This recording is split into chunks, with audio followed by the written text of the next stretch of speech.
মুছলমান লোকক ভূমি পট্টা নিদিয়ে চৰকাৰে 3 প্ৰজন্মৰ নথিপত্ৰ দিয়াৰ পিছতো ভূমি পট্টা নাপায় মুছলমানে মুছলমান হলেই সন্দেহযুক্ত নাগৰিক হিচাপে উচ্ছেদ চলায় পৃথিৱীৰ কতো নোহোৱা কাম হৈছে অসমত মন্তব্য AIUDFৰ জ্যেষ্ঠ বিধায়ক আমিনুল ইছলামৰ চৰকাৰীভাৱে দিয়া তথ্য হেক্টৰ বিঘা ভূমিৰ জোখমাখ কৰাক লৈ সমালোচনা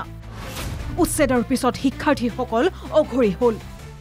সন্দেহযুক্ত শব্দটো অসমত ব্যৱহাৰ কৰা হৈছে যেটো ভাৰতৰ অন্য কোনো ৰাজ্যত নাই পৃথিৱীৰ কোনো দেশত সন্দেহযুক্ত নাম দি একাংশ নাগৰিকক উচ্ছেদ কৰা তেওঁলোকক বিভিন্ন অধিকাৰৰ পৰা বঞ্চিত কৰা বা বিভিন্ন ধৰণে হাৰাশাস্তি কৰা কেৱল সন্দেহ এটো কেৱল অসমতে আছে আৰু এইটো চলাই আছে বৰ্তমান চৰকাৰে অন্য লোকে কলে মানি ল'ব পাৰে কিন্তু চৰকাৰে সন্দেহযুক্ত বুলি কোৱাটো কোনো পদ্ধতি গ্ৰহণযোগ্য নহয় তোমালোকে সন্দেহ আঁতৰ কৰিবলৈ তোমালোকে মেচিনাৰী আছে তোমালোকে কনফাৰ্ম হৈ লোৱা মানুহখিনি নাগৰিক হয় নে নহয় উচ্ছেদ চলাই বহু পৰিয়ালক ভিক্ষাৰী সজালে চৰকাৰে মন্তব্য বিধায়ক ৰফিকুল ইছলামৰ উচ্ছেদ শীঘ্ৰেই বন্ধ হ'ব লাগে দাবী বিধায়ক ৰফিকুল ইছলামৰ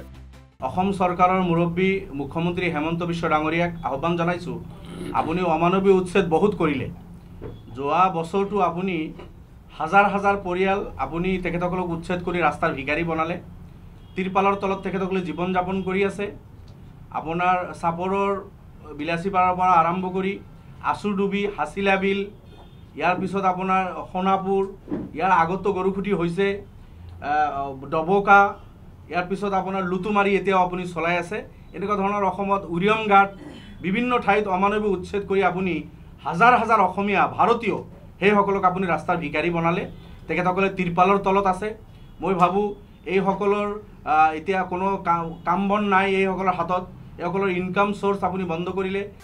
সংবাদমেল সম্বোধন কৰি চৰকাৰক চোকা সমালোচনা দুইগৰাকী বিধায়কৰ ভিডিঅ জাৰ্নালিষ্ট সঞ্জয় ৰয়ৰ সহযোগত জবাদাস ৰিপৰ্ট NKTV+